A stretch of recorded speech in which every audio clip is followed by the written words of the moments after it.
কোথায় নিয়ে যাচ্ছে কে জানে, এত তাড়াহুড়ো। বলছে পুজো দিয়াতে নিয়ে যাচ্ছি, কিন্তু কেন নিয়ে যাচ্ছি, কিসের জন্য নিয়ে যাচ্ছি আমাকে কিছু বলছে না। তো যে মন্দিরই নিয়ে যাক, তো আমার সাথে তোমরাও চলো দেখে নি কোন মন্দিরটা নিয়ে যাচ্ছে।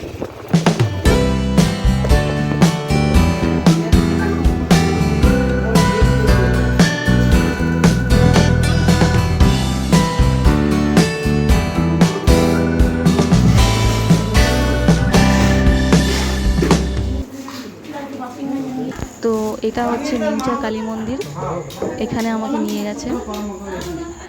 এটা নাকি খুবই জাগ্রত মন্দির। তো এরপর আমার নামে পুজো দেওয়া হলো। এটা নাকি খুবই জাগ্রত ঠাকুর।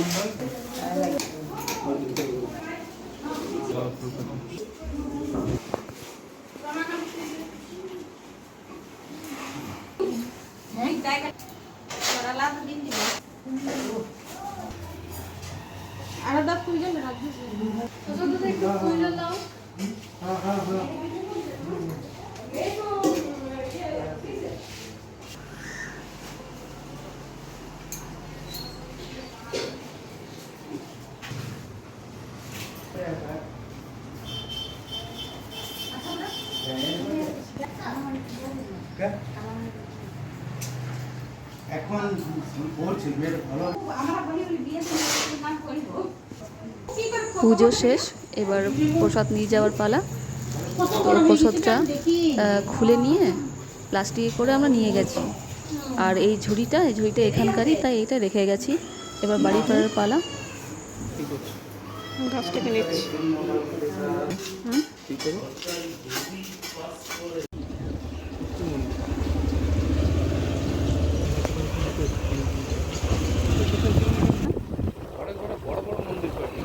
বলি এবার তো সত্যি কথাটা বলো যে কিসের জন্য আমাকে নিয়ে এলে পুজো দিতে হঠাৎ করে?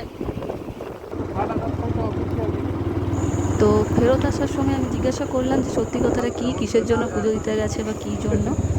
তো তখন সত্যি কথাটা বললো যে হ্যাঁ, আজকে আমার জন্মদিন ছিল, তাই সে পুজো দিতে গেছে। ফেরত আসার টাইম আমরা দেখলাম একজন বসেছে।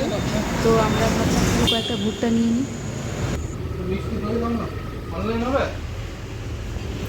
পুজো দিয়ে আসার পরে এবার একটু দই নিলাম।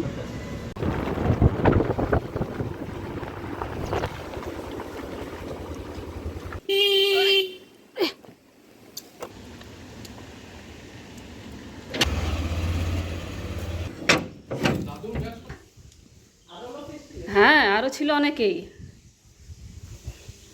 ভাজা হচ্ছে আজকে আমার জন্মদিন, সেই উপলক্ষে ওরা পুজো দিতে গেছিলো। আমি জানতামও না, আমাকে জানাইও নি। এই বেডশিটটাই পাতবো আজকে, এটা গোটাতে হবে না। বৃষ্টি পড়ছে, চলে এলাম। তাই সকাল সকাল এত তাড়াতাড়ি রেডি হওয়া করালো আমাকে যে আমি আর সময়ই পেলাম না যে কি আমি কোথায় কী না যাচ্ছি সেটা বলার। আর আমাকে সত্যি কথা বলতে বলেও নি। পুজোর পরে আমাকে জানালো যে কি আজকে নাকি আমার বার্থডে। তো শুনে আনন্দ পেলাম যে কি শ্বশুরবাড়িতে অ্যাটলিস্ট প্রথমবার কেউ আমার জন্য পুজো দিল, তাও আবার বর মশাই। ভাবতেও অবাক লাগছে। আর সেরকম কিছু অসুবিধা হয়নি। যদি একটু সকাল সকাল আমাকে জানাতো যে আমার জন্মদিন আছে বলে তুমি রেডি হও বা কিছু, তাহলে আমি একটু টাইম নিয়ে রেডি হতে পারতাম, একটু ভালো করে পুজো দিতে পারতাম বা কিছু। সেটা সম্ভব হলো না, একেই আমি লেট করে গেছিলাম। তো একটা জিনিস ভালো হলো যে কি ভাগ্যিস বাড়িতে চলে এলাম, না হলে বৃষ্টিতে রাস্তায় ভিজে যেতাম। এবার বৃষ্টি পড়ছে, শুরু হয়ে গেল। ঘরে ঢুকলাম আর বৃষ্টি শুরু। আর আমি এত তাড়াতাড়ি রেডি হয়েছি যে কি আমি আর ঘরে ভিডিও করার মতো সময় পাইনি। রাস্তার মাঝখানে আমি যখন জিজ্ঞাসা করলাম যে কি কোথায় যাচ্ছি বা কোথায়, চুপ করে ছিল মুখটা, কোনো রকম কোনো সারা শব্দ দেয়নি। তারপরে যখন পুজো হয়ে গেল তখন ভাবলাম তো এবার তো নিশ্চয় আর মিথ্যা কথা বলবে না পুজোর নাম করে, তাহলে আমি এবার জিজ্ঞাসা করি। তখন আমাকে বললো যে কি না আজকে তোমার জন্মদিন আছে, তাই আমি পুজো দিতে গেছিলাম। আমি তো শুনে অবাক হয়ে গেলাম যে এটা এরকম করলো। জন্মদিন উপলক্ষে আজকে বর আর শাশুড়ি মা রান্না করছে। আমি কিছুটা রান্না করে গেছিলাম, বাকি রান্নাটা দেখছি শাশুড়ি মা আর বরমাসে রান্না করছে। দেখি কি রান্না করছে। দুটো মাছেরই বেটে দিন।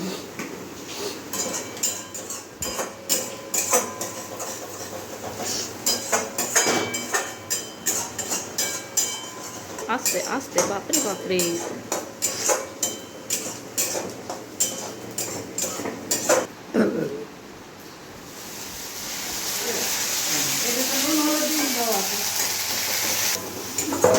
মুগ দিয়ে সরি মাছের মাথা দিয়ে মুগ ডাল না, এই পাকা রসুনগুলো কি করবে? একটু টেরা টেরা করে কাটতে হয়, হালকা হালকা, বেশি না, ভেতর অবধি না।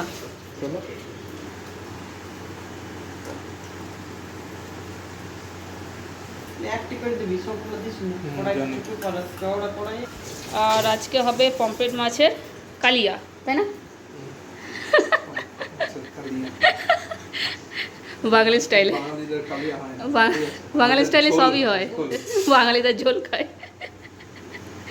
ঝোল, মাংসের ঝোল, সব ঝোল। তুমি তো ঝোল ছাড়া খাও না, না? ঝোল হবে ঝাল। হ্যাঁ, দীঘাতে মাছে এরকম মাছের গন্ধ উঠছিল, সেন্টে উঠছিল।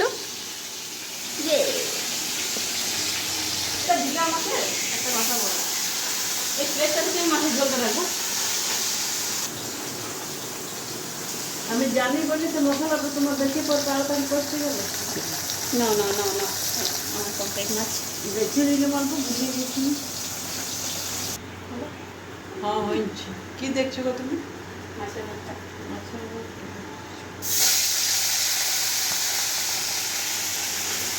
আমাকে রান্না করতে দিয়ে চলে গেল। এই নাকি আজকে আমার স্পেশাল ডে। কাকে রান্না করতেছে? আমাকে নিজে তো আমাকে করতে দিয়ে দিল। আমি করেছি। হ্যাঁ হ্যাঁ, বিশাল একবারে। আজকে আমি রান্না করেছি বললে? হ্যাঁ হ্যাঁ হ্যাঁ ভাতটা তুমি করেছো। হ্যাঁ, মিথ্যাবাদী, এক নম্বরে সিদ্ধ মিথ্যু। করেছি আমি, হ্যাঁ ফুলকপি কষিয়েছি আমি, হ্যাঁ। ঠিক আছে? পোস্ত নেড়েছি আমি। হ্যাঁ, শুধু নেড়েছো, বাকিটা বাকিটা বাকিটা কে করেছে?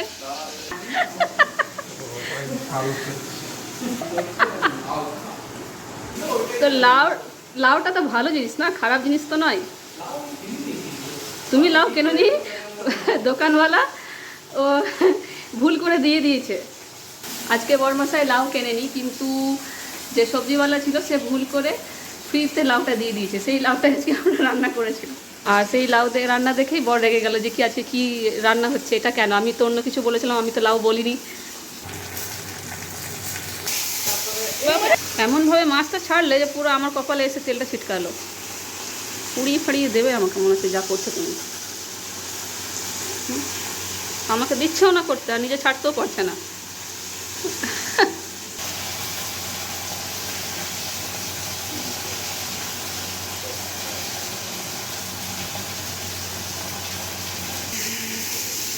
আঁচটা কম করো।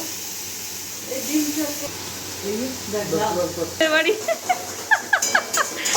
মানে যা খুশি তাই, বাপরে বাপরে। হ্যাঁ, টোকিও স্টাইলে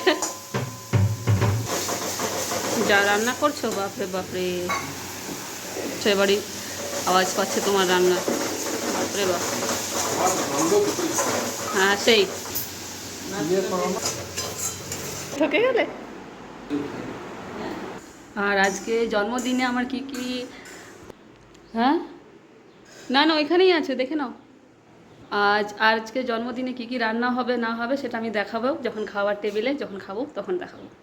আর এই যে আমি আমাদের প্রসাদ, জন্মদিনে যে পুজো দিতে গিয়েছিলাম তার প্রসাদ এটা। একটু করে খেয়েছি, বাকি খাবারটা বিকেলে খাবো। এখন যদি খাবার খেয়ে নিই এটা, তাহলে আমি আর খাবারটা খেতে পারবো না, ভাতটা। কি কাণ্ড, আমার জন্য ভাতটাও বাড়ছে। শুধু এইটুকুই বাড়লো, বাকিটা আমি করব। তাই এটা ভাবার কোনো দরকার নেই যে সে আমার কত খেয়াল রাখে।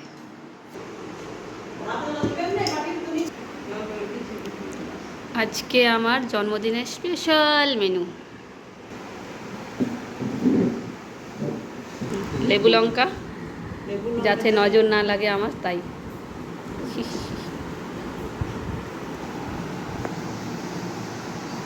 এই দেখো হাতে এইটুকু করবো। অনেক পমফ্রেট, বেগুন ভাজা, করলা ভাজা, আর একটা ভাজা, একটা পোস্ত, করো না, ঘি করো না।